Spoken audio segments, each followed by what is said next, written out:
Hi, everyone. Today is Friday, and this is your Datagraph Live webcast. My name is Pamela Schultz, and today we're going to be talking about population data because if you did not know it yet, then this week the world population is estimated or was estimated to go over 8 billion. So I thought this would be a great opportunity to explore population data. And the United Nations has a website that has a lot of data for all sorts of different indicators. Population is one of them, and that's what we're going to do today. So I'm going to illustrate a bunch of techniques within Datagraph using this UN World Population Prospects database. What you see now on the screen is an example of a file that I've been working on, and I'm going to make some similar graphs today. You can see right now there's a population pyramid over here. Sorry, some of this I see is a little bit cut off in the view that you're looking at. So let me just go ahead and share the whole screen so that you can see this. Okay, great. And so the first one that you see here, this is a population pyramid. What is this? Well, this is population where we have age on the y-axis, and the x-axis is the population, and this is on the left-hand side is male population, and the right-hand side is female population. And this data is for world population. So this is I'm going to show you how I made this graphic. And then some of the other graphs that I'm going to do today are looking at the data that the UN has that gives you some different scenarios for world population. So this is just a very simple graph, but you can see how all these lines deviate because we have all these different variations in how the population may grow or shrink. And then here's another graph that I was working on that shows highlighting some different specific scenarios for population, and then also some guidelines here to show you, yep, here's the 8 billion number, and this is also going up to 2021. So I want to, kind of just get into this data and show you how I created some of these graphs. So anyway, I hope everyone's doing well today. I love on the chat when people say hi and also let me know where you are. That's always kind of fun for me to see where people are. But okay, let's go ahead and let me show you first of all the website that this data came from. And I think I can also put this on the chat myself.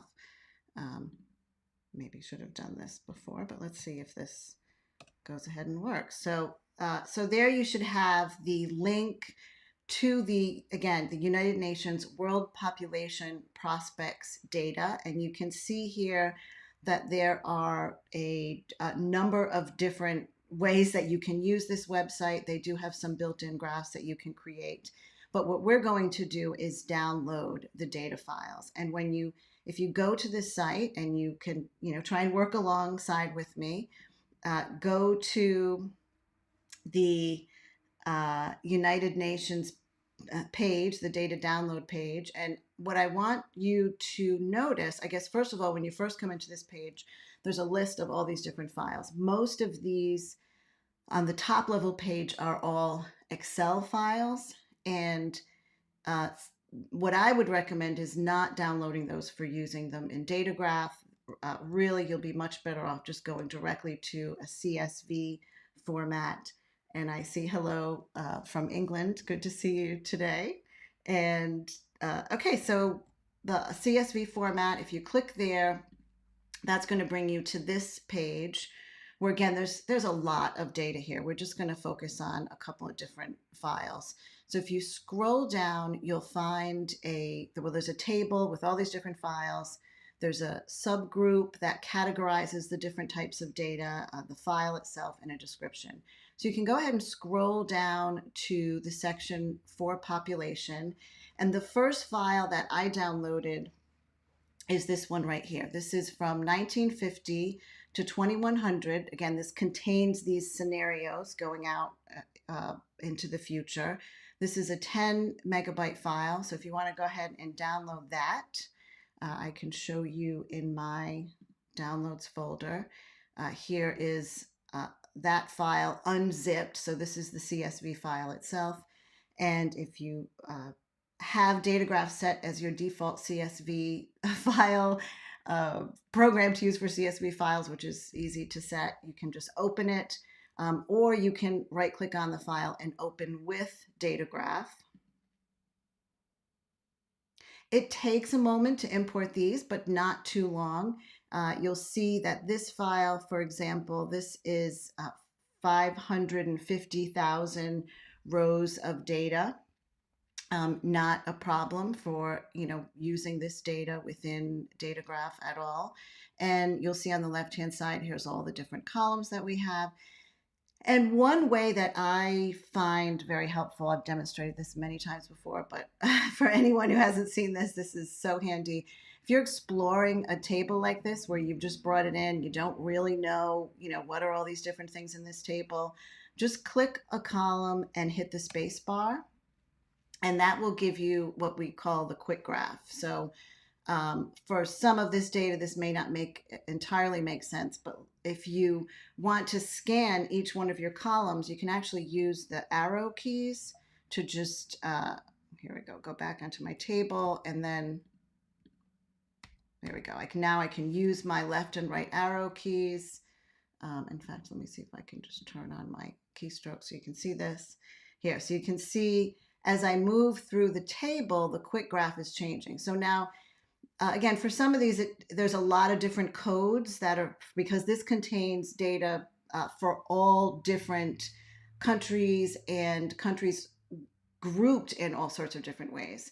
So, for example, here I'm on location ID. You can see that there's a much smaller number. This is just basically giving you a count of, all these different categories. If I go to, let's see, let me start this one again. Go to the location name. This is helpful now. We can see we have data, again, organized just for world, various geographic regions, income group, development group, subregions. So when you use this data, you want to make sure you're picking what you actually want to plot. You can see this is the location, which is by country. So there's a lot of different individual locations. And then this column, this is the variant. This shows you all of the different scenarios that are in this file. So again, it's sort of helpful to see, okay, I need to kind of figure out what scenarios I want to look at. We have time, and then we can show you at the end of this, we have the population by male, female, you have population total, and then the last column here, this quick graph is covering this a little, is the population density. So, so the first thing that I often do with a file like this is literally just plot everything and just see what it looks like. So I'm going to plot this using the time column. So I'll select that. And then I also want to just do population total. So I can hit my command key, select those two columns, and just plot the data. And you'll see right away that there's a lot of data. Now, what the plot command does is it's connecting row by row all of my my X and my Y, here time and population total. But in this data, you have, again, it's in these various groups. So if I go all the way up to the top, you'll see that each group starts at 1950, and then it's going to go down eventually to 2100, and then it's going to start back again where the next category starts. So only the medium actually goes to the variant called medium in this data includes the past and the future. So that goes to 2010, but then the next category here starts at 2022. In any case, the point is that these are in blocks, chunks of data, and for the command to plot these lines properly, what I need to do is tell it to only connect where X increases. And when you do that, this is still a ton of data that's here, again, because this is every country, it's all the data that's in this file. And but now you can at least see the individual lines, and I can even kind of zoom in on this a little bit if you just want to see, kind of what this looks like. It's actually sort of beautiful sweeping sweeping lines here. Okay, but so this is everything, and I'm just going to label this all. So this is all my data.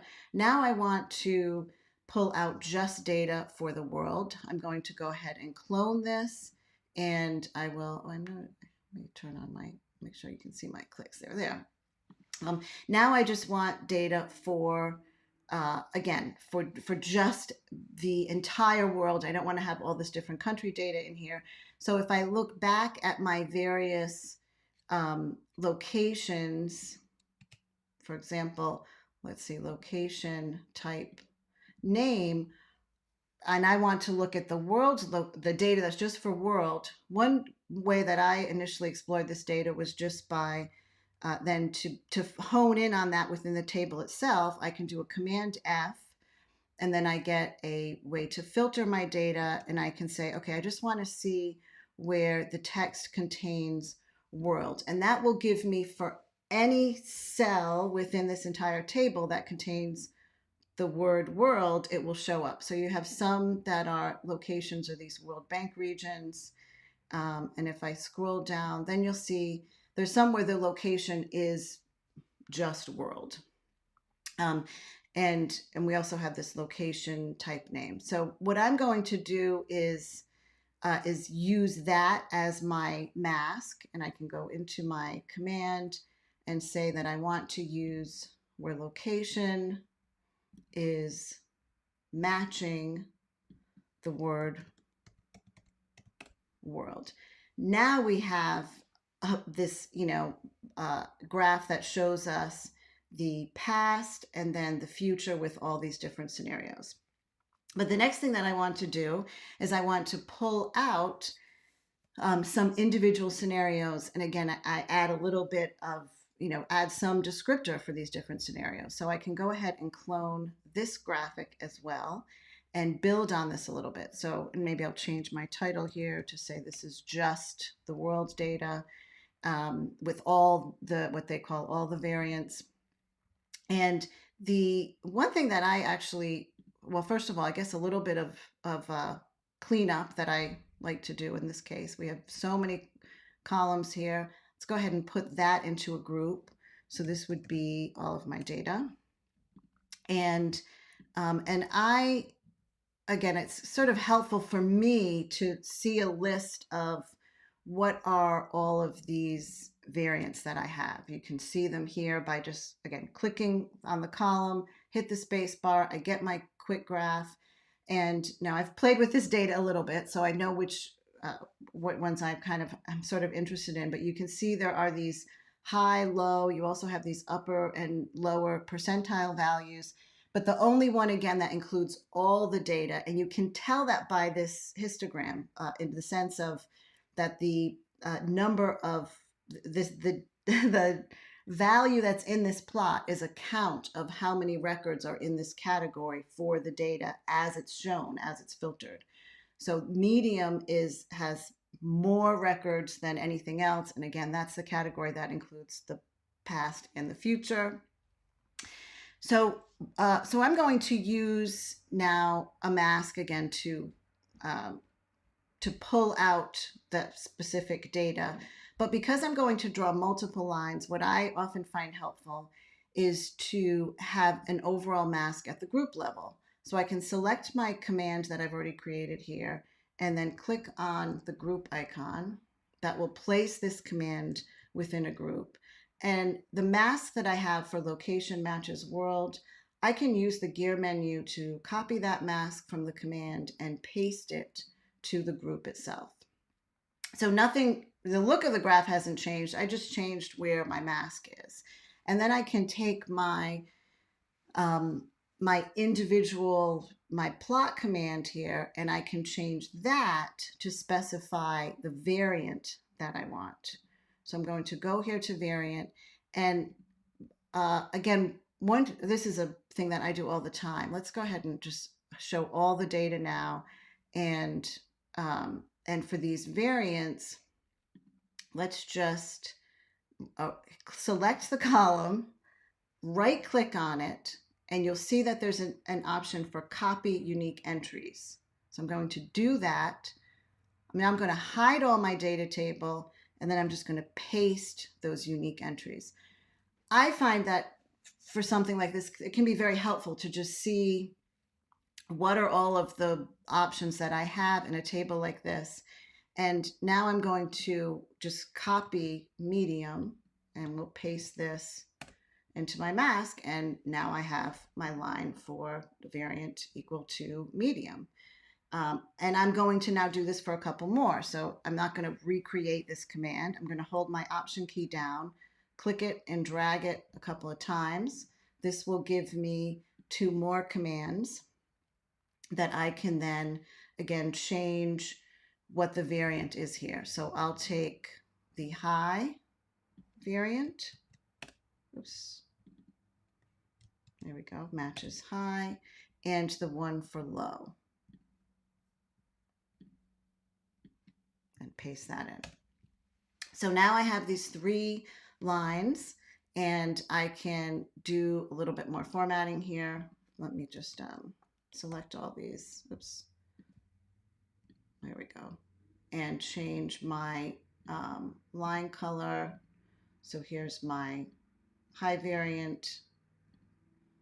Here's my low variant, and here's my the medium variant. And of course I want to add some labels onto this. So how can I do that? I can go into my plot command itself, and what I did for this when I was playing with this, I thought this seemed like a good graph to not you don't necessarily need you could do a legend, but you can just label the lines and then just make it very clear which is which. So I can take these names and I can just copy and paste, and instead of saying in legend, say at the end, and then you'll see whatever I have in this legend name field will just show at the end of my line. I can do the same thing for my graphs here. And again, change it at the end of the line, and I can do the last one here. So copy whatever that name is, and then put it at the end of the line. So now I have this graph that I'm pretty happy with this. This looks nice.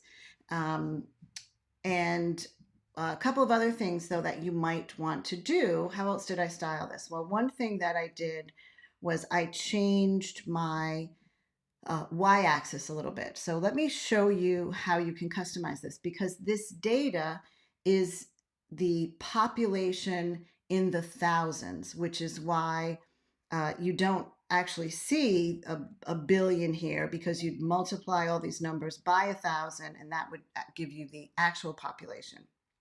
So maybe I don't really want to show even 10 times, 8 times 10 to the 6, 6 times 10 to the 6, 4 times 10 to the 6. What if I just want to show the number in billions, population in billions?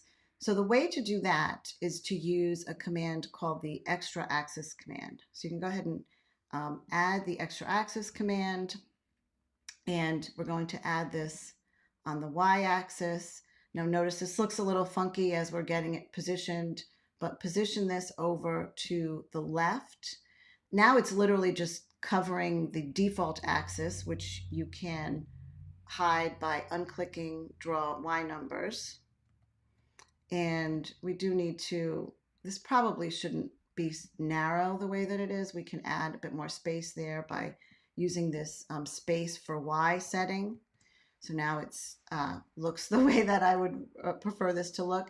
But what I'm going to do here is I'm going to change the units. So I can convert what is shown. If I actually wanted to show these as billions, I could say the data is in the thousands. And now, sure enough, now this says 8 times 10 to the 9. So there's my, billion population. But I want to actually do just the opposite here. So I'm going to change this so it just shows the population in billions. And I would need to, label that. So I can say, population billions. And actually, maybe I don't want my my space being quite so wide as that now that I only have single digits. Okay, so that looks nice. But the other thing that I showed you on my example graph was I showed you those guidelines, and I do that with actually this is under the draw menu, with the lines command. And I'm going to add two of these. One will be going from the y-axis and one will be going up from the x-axis. So here I add one. Actually, I can just option drag this to have the second one. Again, initially it's placing the line at 0, which is way off where my data is. So it looks a little strange, but we'll fix this. Don't worry about it. Because I'm going to say, where do I want this Y line to be? Well, I want this to be where the 8 billion is. But again, you need to, the number I'm going to type in is really, what is the raw data say?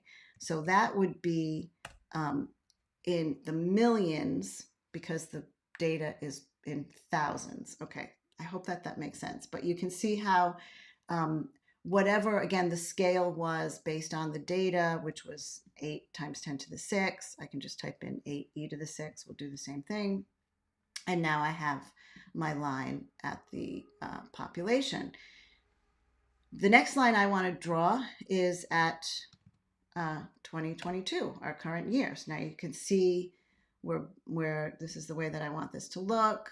But I don't want the line to go all the way across. I want them to end where they meet. And to do that, I can expand these commands, and you'll see how there is an extent option. You can change this to extent is specified and have the let's see, the upper value here is going to be the X value. And then the same thing here, I'm going to say extent specified, and this is going to go up to my 8 billion population. So this, I think this looks pretty nice. The only other thing I guess I did when I was working on these graphs initially was to not have padding here on the where the line starts, that instead just have this start right at the axis. And you can change that. Well, one way is just to right click on the axis itself, and you'll see that there's an X padding option. You can say none. Now, the only thing about that that I don't like is you'll see how now my labels, they end up getting flipped over onto the other side of the line. Maybe that's okay. I sort of liked having a little bit of space there. So I can also access that option by going to my line itself. And let's see if of course, now my clicking's not working. Oh, there we go. So if you double click on the axis, let me do this one more time. So double click on the axis, then you get a shortcut to some additional axis settings, which are up, the full set of the axis settings is up above. But I can say that I want this x-axis to contain, to include, actually, I guess is the terminology we use in the settings, to include, say, 2025, or actually 20, it has to go beyond the current. There we go. So if I have it include a little bit beyond where the data is going, so it basically includes this number within the data, then I get more padding there on the right side of my x-axis, and this looks pretty nice to me. So the other data set that I wanted to show you is the data for to show you how to do that population pyramid. So let me go ahead and look at that data set. So this one is a much bigger file. This is 95 megabytes. But again, we can bring this into even the same file that we've already been working with. So I'm going to take this and drag, oops, do this again. Click my CSV. Oh, there we go. I don't know why my mouse is acting a little funny today. It doesn't want to drag the file. I don't know. That's kind of Strange. Let me try. Well, oh, here we go. Okay, maybe I just needed to click it enough times where it was happy. So I click this, I drag it over the entire file. I drag and drop from the Finder over here onto my data definitions list. And again, it's going to take just a little bit of time to bring this in. But there it is. Okay, so, and this one, let me hide the list of variants. This one is down to, oh, there we go. I don't want that show. Maybe that was why I was having trouble, because my menu bar was popped up there. In any case, now I have close to 1 million rows in this set of data. Now, what I'm doing here is, for the population pyramid, I still only really want the world data. So, you can do this in data graph with all this data. You don't necessarily have to, but I know I was actually deleting everything but just the world data. And that was the data I was working with, just to make my file smaller, because I didn't need any more. So if you wanted to do that, you can go into, let's see, I believe it's here we go. Like, for example, the location type name where we have world. If I said Command F, there we go. So displayed equals world. But if I want to do the opposite, so I want where it does not contain world, and I specifically want this location type name, let's see, does not contain, there we go. I've noticed sometimes you have to kind of redo that menu to get it to reset. But now I have a table which has everything everything that's not the world data. And I can even click on this column, hit the space bar, and confirm, yep, I filtered out everything that is everything other than world. And I'm just going to select all of this with Command A and just delete that from my data set. And so if you wanted to do that, to just hone in on a particular part of this data, if you didn't need the whole file with all the different countries, just make sure when you delete it, you pick the right option when this pop-up comes up. So here I'm deleting only from the current group. And now when I remove my filter, now I only have the world data here. Anyways, I find that to be for this size of data. Again, you could work with all of it with the data graph, but I ended up just pulling out the world, the values for the world. Okay, so that's one way to do that. Now, so now let's work on this population pyramid. How do I do that? Well, for this, we're going to be using a command that's up here in the toolbar. This is called the bar command. Different than the one that's right next to it, which is the bars command. If you notice the icons, the one to the right is really for side-by-side bar graphs, whereas the bar command can do simple bars, but it also can do color schemes on bars and do data-driven colors for bars. It can do bars along the x-axis. So it has a lot of different capabilities. But for what we're going to do is we're going to be taking our data. Again, we're going to use the medium. Actually, I think the file I downloaded here, oh yeah, it only contains the medium data. Again, this quick graph is so handy to confirm. I don't have all these different variants in this file that I downloaded, just the one.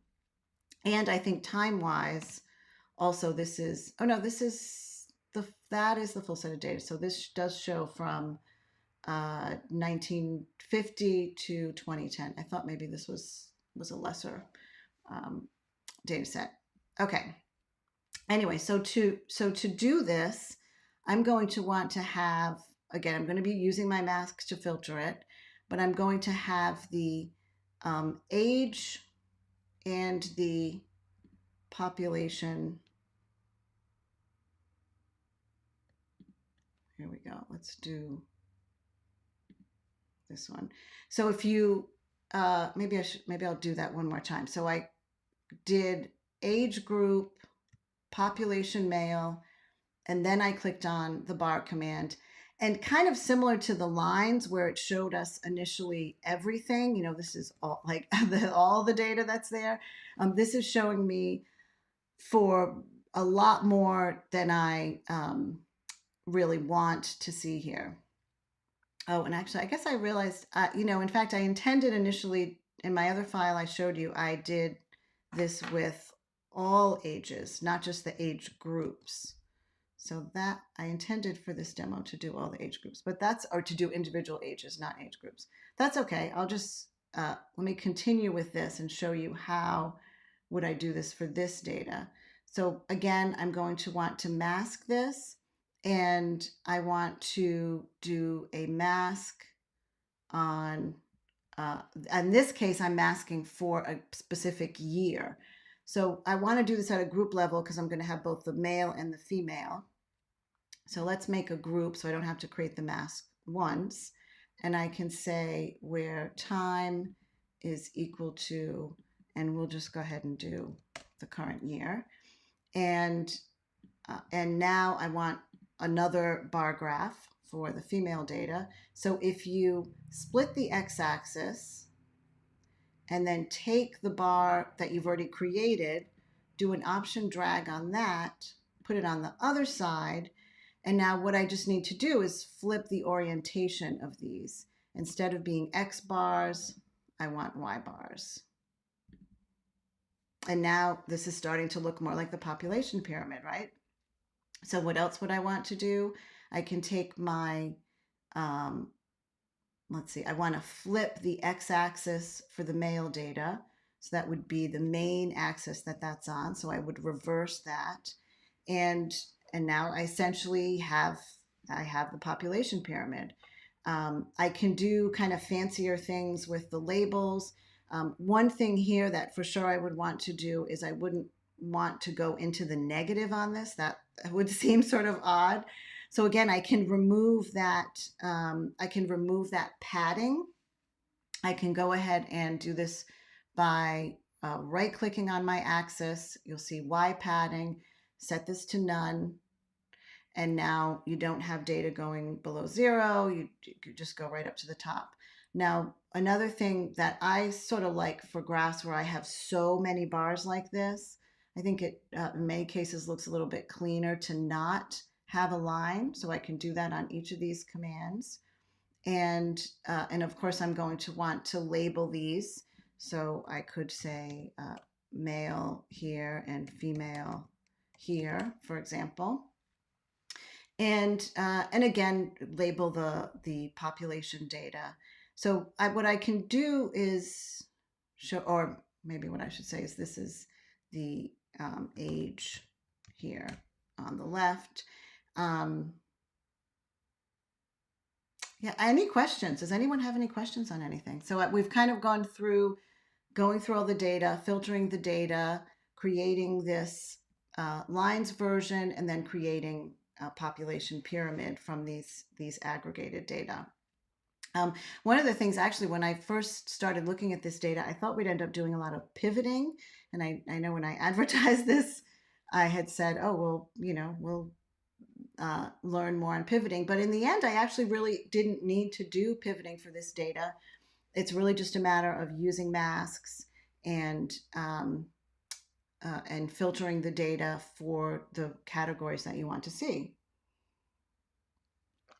So let me show you a couple of other things that I did in this file here when I was working through this.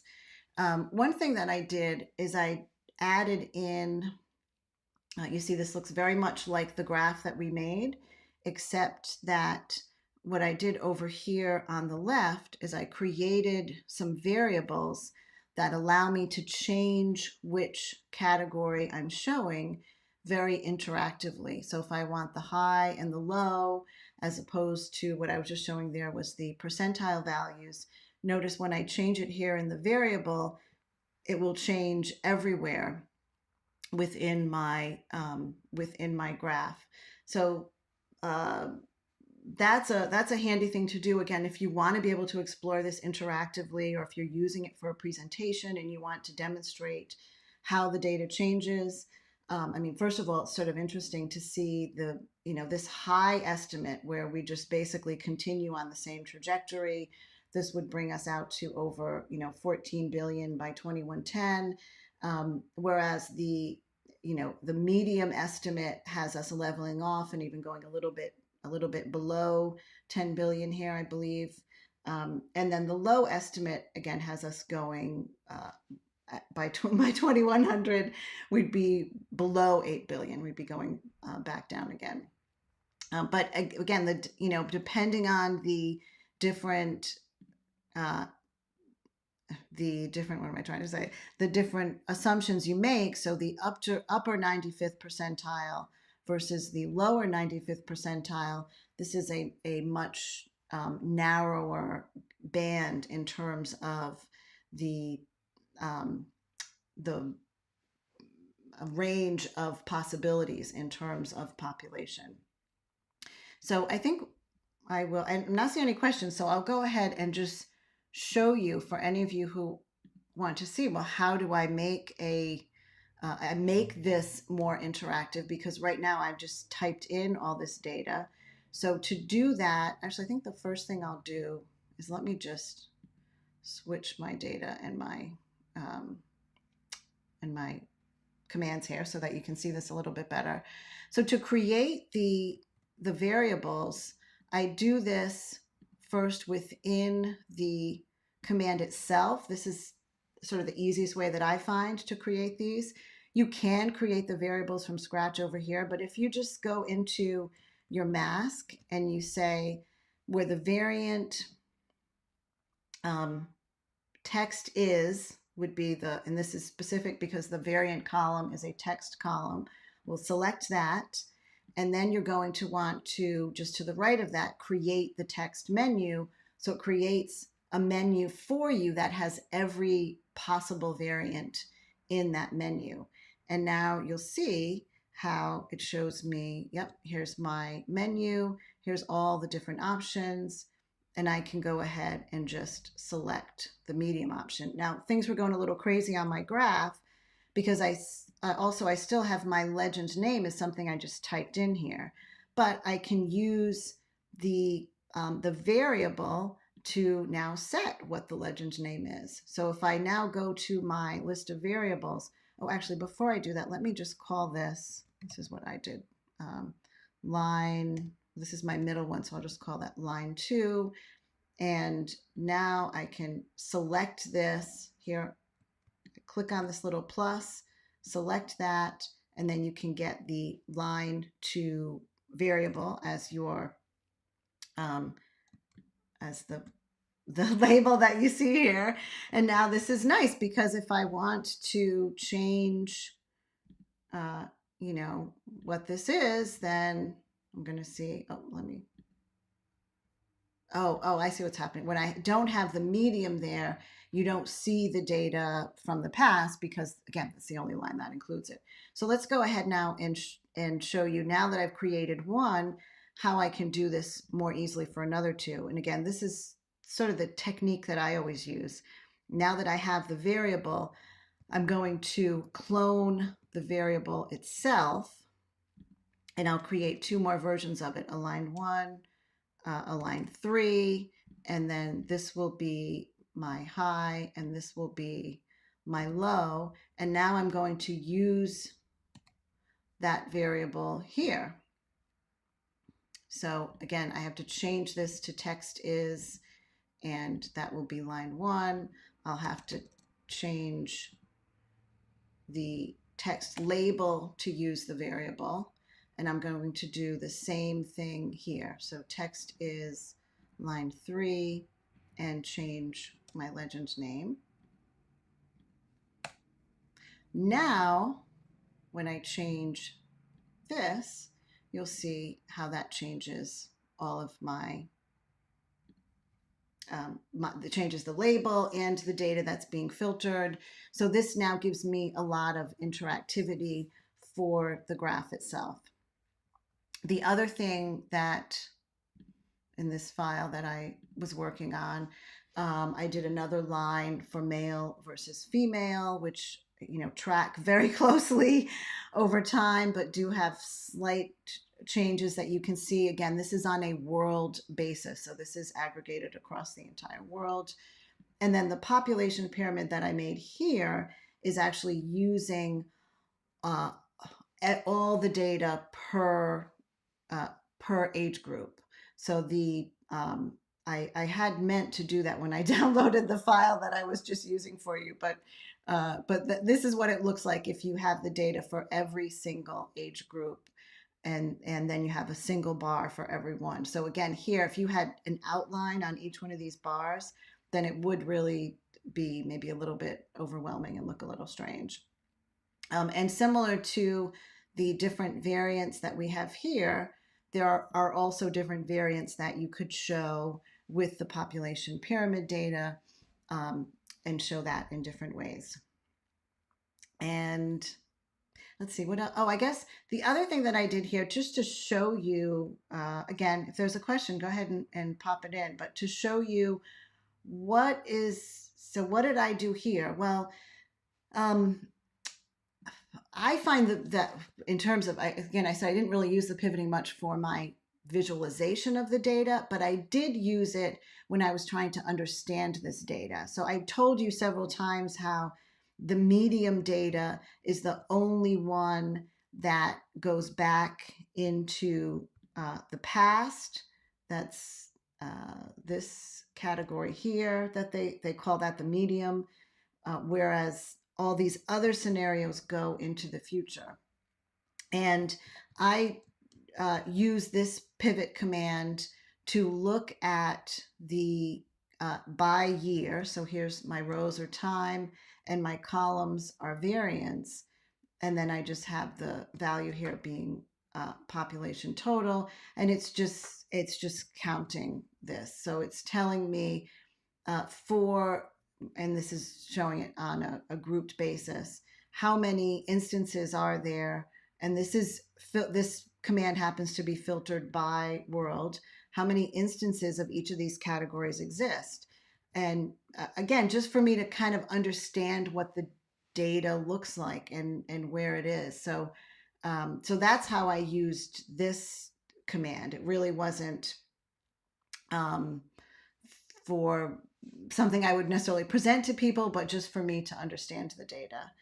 So I see Andrew's got a question. If you have time, a connected question about world data and whether chloropleth and I don't even know how to say this word very well. Isorhythmic. Clearly, that's not a term I'm real familiar with. Maps might be possible. So doing mapping in data graphs. This is actually a very interesting question because we haven't really done a ton of mapping. What I can show you, Andrew, and maybe you're already kind of aware of this, are two files that we have in the online examples that kind of connect to this. And we're very interested in doing maps like this. So one is this file, the hurricane data set. So if you search the example files for hurricane, what you see here is a data set where the raw data, so this is one, again, you can see all the lines from this hurricane data. Here's all the paths for all these hurricanes. This is data that's in latitude, longitude, and it's just being drawn on top of an image of a map. What am I trying to say? So the coordinate system that is set up for this image is set up properly for the latitude and longitude that match the image with the data, so that when you plot the data on this, it literally shows it overlaying the map. In fact, I can hide the data. You can see the map. Again, the map is just an image that was downloaded. Now, to do more, so you can always do that sort of thing. And that's something we can always help you with if you want to, overlay this. But because as long as you had the data in latitude and longitude, then you could do like you're saying, a contour map is something that you could do.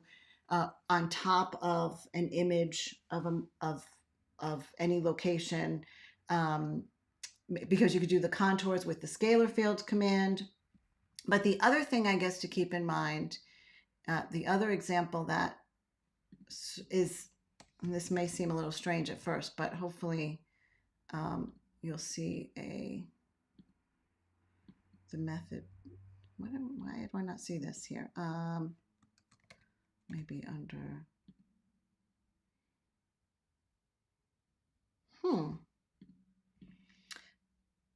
okay. Oh, no, this is the right one. Okay. I must have been typing ternary wrong.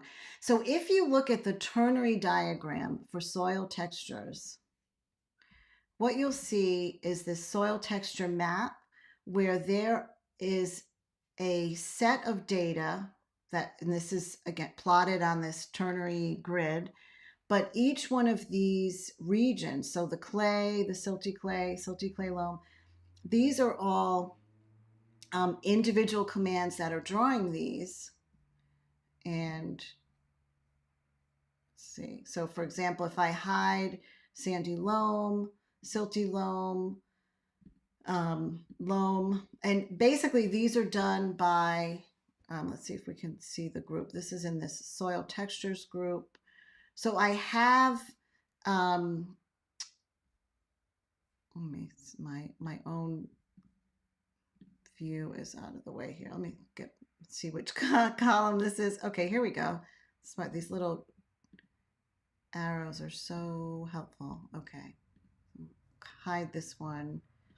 Hide this one. Here it is. So here is a table that has coordinates in it for these various categories. And again, this is converted to the ternary grid. But what you see is how every row, the row 1 to the bottom row, these are all drawing a shape. And if I just plotted, let me just show you how, if you just plot these shapes, look how that outlines each one of these. These are all then, there's, if you go into this file, you'll see that there's a mask for each one of these, what we call the texture IDs. So you draw one at a time and then add a fill. And as long as the first X and Y coordinate and the last X and Y coordinate match each other, then Datagraph knows to fill that as an individual unit. So I can say, for example, here, actually, let me keep the whole grid and then say for texture ID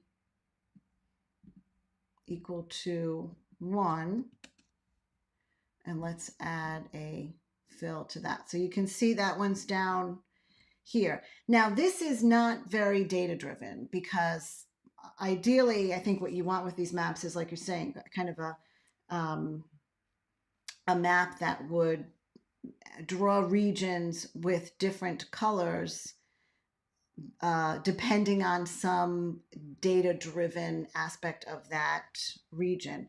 There was someone recently on the community board who actually took outlines of regions that they had gotten from R, brought that into Datagraph, and then used Datagraph to draw the regions and fill them with different colors.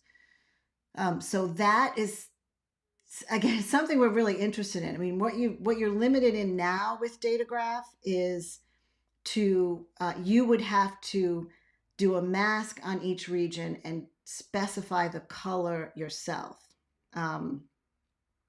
But definitely, we're really interested in actually having this kind of functionality. And so Gary's got a question. I'm not familiar with that, the ATOF projection. We'll have to, that must be a particular type of map projection, I suppose. I'm not familiar with that. I've done a little bit of mapping, but not a ton. I'm not an expert in it for sure. But yeah, one of the things particularly because the person who did that on the community board, they actually posted their R script to show how they did it. And I haven't had a chance to go back and run it and see how that works, but I'm really interested in that as well, and maybe I'll do a demo on that.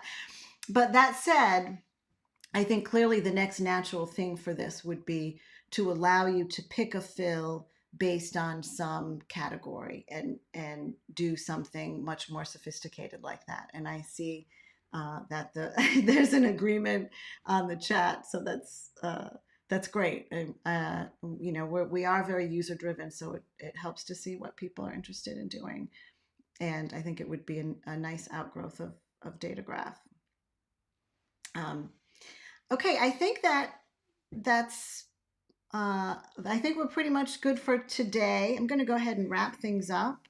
And next week we have our big holiday in the U.S. for Thanksgiving, so we will not have a live broadcast next week, but we intend to be back the week after that. And in the meantime, of course, if there's any questions, you can go ahead and always go under the help within Datagraph, send us an email, or ask a question on the forum.